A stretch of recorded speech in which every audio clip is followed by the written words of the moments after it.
on s'ennuie, hein, vraiment, on s'ennuie. Ah ça, notre existence est d'une monotonie. Oh là là. Qu'est-ce qu'on pourrait bien faire? Ouf. Ah bah, si vraiment tu avais une idée, cousin, il faudrait le dire. Hein. Pour une fois, ça changerait. Ah, une idée. Nous avons utilisé tous nos jeux de société et nous avons fait toutes les promenades qui nous était possible de faire dans l'île. Hein. Toujours se promener, voilà. Eh bien, le voilà, le mot maudit. Hein? Toujours à faire toujours les mêmes choses, voir toujours les mêmes gens. Oh non, ça ne peut plus durer, moi. J'en ai assez, je vais me coucher. Hein. Toujours dormir, voilà, toujours dormir. C'est vrai, tu as raison, même ça, c'est toujours pareil. Ouais. Bah, heureusement, hein. Moi, si je n'avais pas mes 12 heures par nuit, je pourrais pas tenir le coup. Et voilà. Et toujours entendre les mêmes bêtises de mon cousin. Non, attendez. Et si on se bagarrait? Toujours se bagarrer. Toujours se bagarrer. À moins que je te traite de mangeur de poule. Hein? Toujours s'insulter. Ouais. On s'ennuie. On s'ennuie. Ah là là là là là là. Oh, vous voulez que j'organise une fête? Des fêtes, toujours des fêtes. Oh, je sais bien, ce n'est pas très gentil, mais je comprends. Moi-même, voyez-vous, des fêtes, toujours des fêtes. On se lasse. Ouais, dis François, toi, tu pourrais avoir une idée. Tu as tellement de choses à faire. Oui. Ça, j'ai des ballons à gonfler et des examens à réviser. Oui. Toujours la même chose. Ouais. Et nous en sommes toujours au même point. Oui. Julie, téléphone. Oh, téléphone, toujours téléphoner aussi à qui d'abord, hein? Julie, il s'agit pas de ça. Ton téléphone sonne, quelqu'un t'appelle. Mais je m'en étais même pas rendu compte. Mais répondez vite, ma très chère amie, on ne sait jamais. Le hasard peut nous envoyer une distraction. Allô? Ah, c'est toi, Casimir. Oh, Casimir, encore Casimir, toujours Casimir. Oui. Ah oui, vous aussi, oui. Ça pourrait peut-être être une bonne idée. Attends un instant, je vais demander à Monsieur Dusnob et à François qui sont auprès de moi. Oui, Casimir, Hippolyte et Léonard s'ennuient profondément. Pas autant que nous. Alors, ils proposent de tout changer. C'est-à-dire? Eh bien, ils viennent prendre notre place au jardin et nous allons prendre leur rôle dans la maison. Oh, mais c'est sûrement une très bonne idée, ça. Mais voilà que mon enthousiasme revient. Très bien, nous arrivons tout de suite. Casimir! C'est d'accord!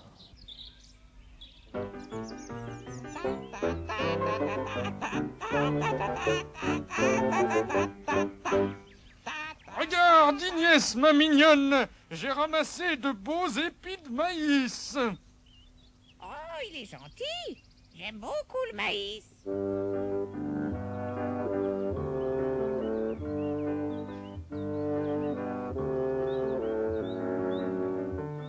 Mais qu'est-ce qu'il fait?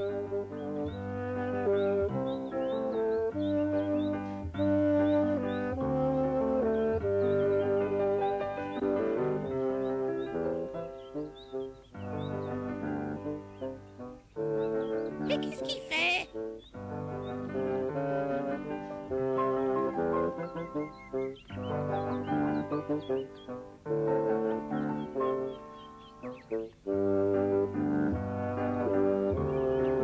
Mais c'est pas la peine d'arranger les feuilles comme ça. Moi, je mange que les graines.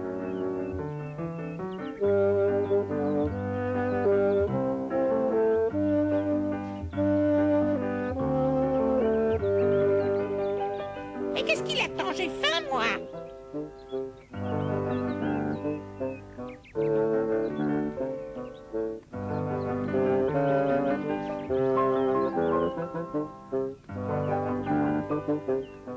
Mais il est fou. Il me salit les graines. Oh, toi, je te vois venir. Mais ce n'est pas pour toi. Non, ce sont des poupées pour ma petite fille Laurence qui vient me voir cet après-midi et qui sera bien contente. Mademoiselle Mistoupelle, le lion doupe Mistoupe. 1, 2, 3, c'est pas pour toi. méchant. Mon maïs, mon maïs, mon maïs. Oh, oh, oh, oh, oh. Oh, oh. Ah, je suis indigné. Je suis révolté. Qu'est-ce qui se passe, Antivol? Je suis indigné parce que je viens d'apprendre une chose terrible. Il paraît qu'on coupe les plumes des ailes des canards pour les empêcher de s'envoler. On n'a pas le droit d'empêcher un oiseau de voler. Un oiseau qui ne vole pas ne peut pas s'épanouir. Il végète, se dessèche. L'oiseau est fait pour voler comme le poisson pour nager. Aurait-on idée de couper les nageoires d'un poisson pour l'empêcher de voler, de nager? Mais il se noierait. Aurait-on idée de couper les jambes d'un homme pour l'empêcher de voler, de marcher? En mon nom, j'élève une vive protestation contre cette pratique barbare. Rien ne doit empêcher l'oiseau de voler, un point c'est tout. Et si j'étais canard, je me révolterais. Tu parles, Antivol, et tu t'énerves. Tu ferais beaucoup mieux d'aller te détendre. En volant, par exemple. Non, vraiment, non, je me sens pas très bien. Cette histoire de canard m'a bouleversé. Et j'en ai les ailes brisées.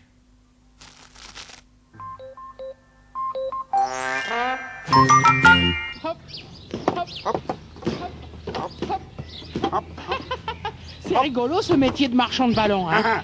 Ah oui. Bruyant mais rigolo, hein. Ah oui. Hop. Et toi, tu t'amuses bien? Ah, mais tu penses? Je crois que je vais réussir à mettre encore plus de désordre que Julie dans son kiosque. Hop. Je dois dire que tu t'y prends pas mal, hein. Ah ouais. Oh, qu'est-ce qu'on s'amuse, hein.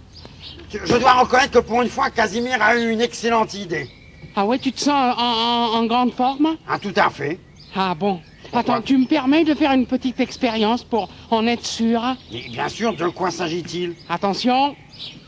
Mangeur de poules. Ah non, non, ah non, ah non, ah non, non, ah non, non, non, non, non, Attends, pas ça pas va. pas Calme-toi, ça. je retire tout. C'était simplement pour savoir, et je sais, tu es en très grande C'est forme. malin. Oh ben bravo, ah, c'est malin. Mes très chers amis, bonjour. Ah, te voilà enfin. Où étais-tu passé?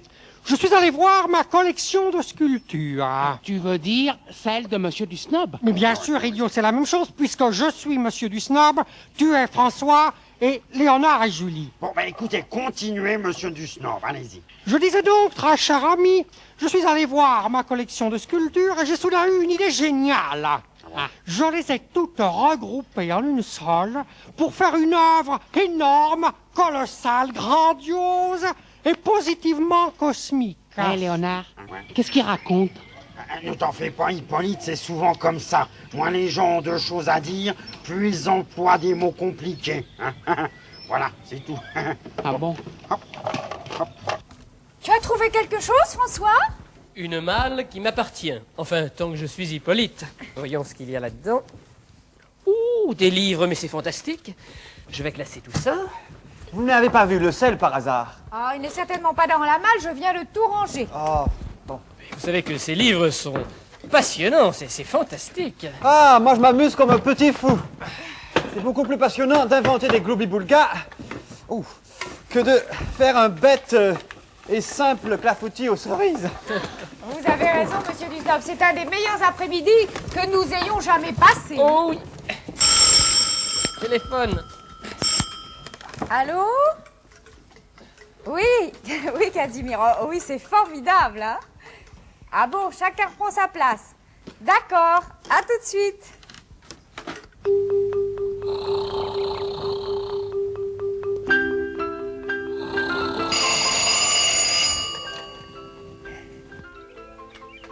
Allô?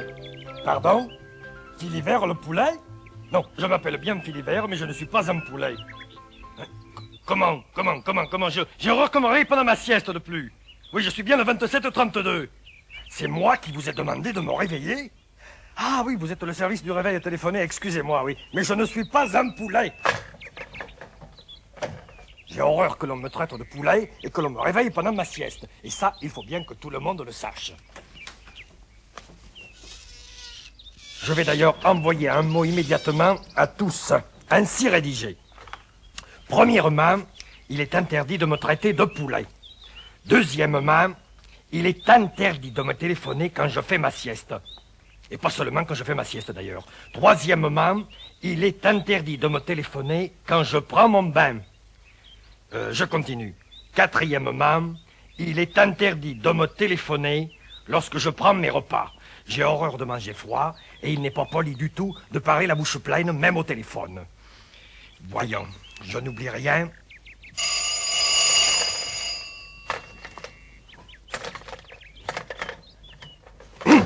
Cinquièmement, il est interdit de me téléphoner quand je réfléchis. Finalement, je me demande pourquoi j'ai le téléphone. Quoi d'autre?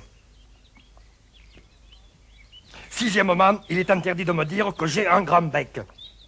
Il est également interdit de me dire que je suis susceptible. Cela pourrait me vexer. Et enfin, huitièmement, il est interdit de m'interdire d'interdire. Voilà, ce sera tout pour aujourd'hui, mais je rajoute quand même à suivre. Je signe Philibert Le Globure. Voilà, je vais envoyer cette lettre à tous mes amis. Enfin, s'il m'en reste.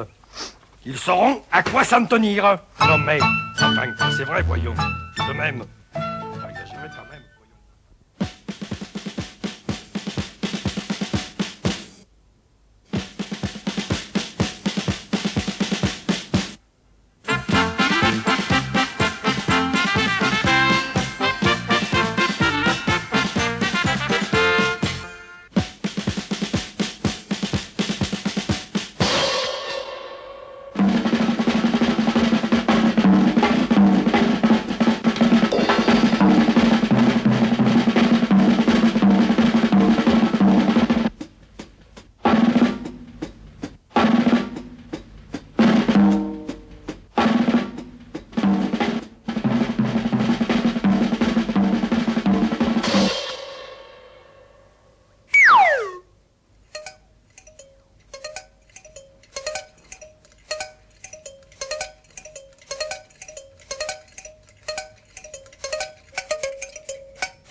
C'est bien agréable de se retrouver chez soi, tout de même. Ah oui, ça.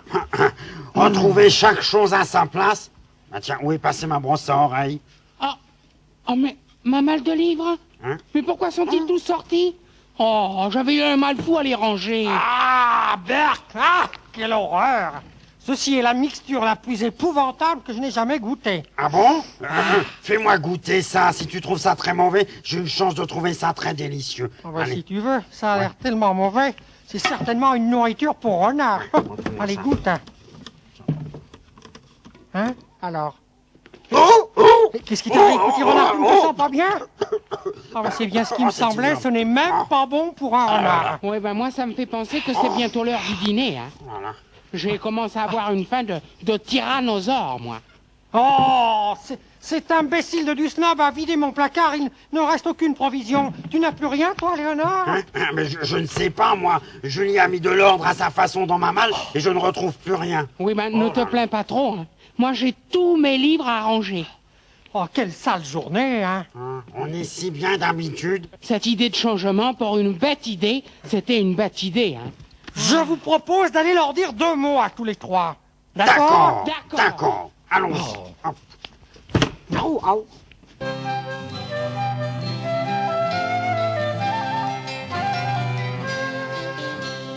Deux pigeons s'aiment d'amour tendre en frôlant leur bec et leurs ailes, car les pigeons toujours prétendent s'aimer mieux que les tourterelles. Mais les tourterelles répondent que ce ne sont que des pigeons et qu'elles sont les meilleures amoureuses du monde quand elles recoulent sur tous les tons. Et cette histoire est éternelle dès les premiers rayons du jour. Sur les balcons, les tourterelles entament leur duo d'amour. Et les pigeons aux ailes grises voyagent souvent 2 par 2. Où vont-ils? Peut-être à Venise, au rendez-vous des amoureux.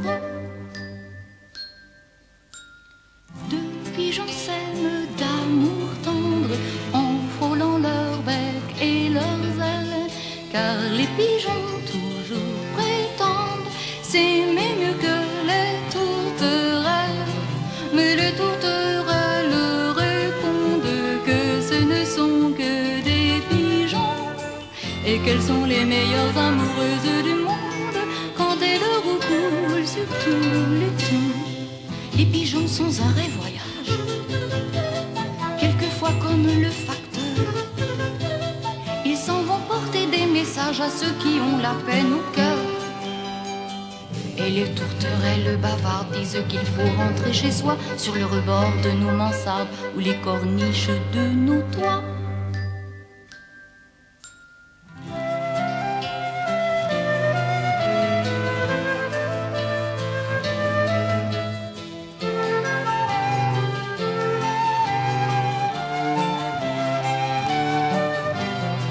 Mais les tourterelles répondent que ce ne sont que des pigeons et qu'elles sont les meilleures amoureuses du monde quand elles recoulent sur tous les tons.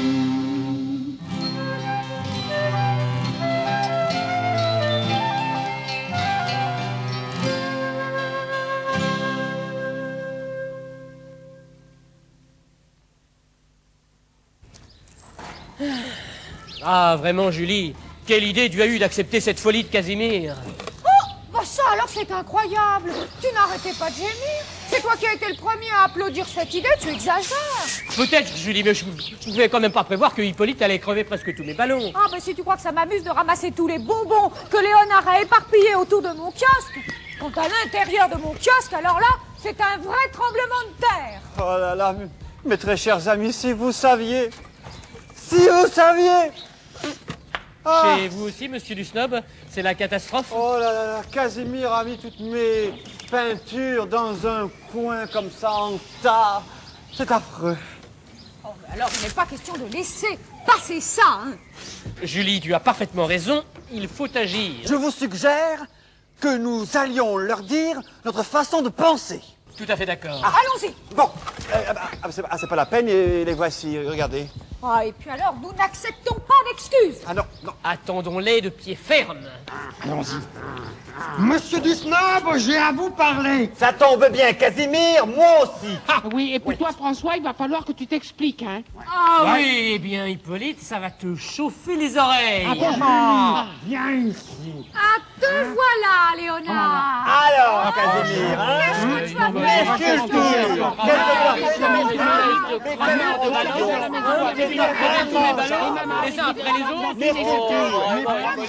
Et c'est ainsi qu'après un après-midi de trouble, l'île aux enfants retrouve sa paisible et habituelle douceur de vivre.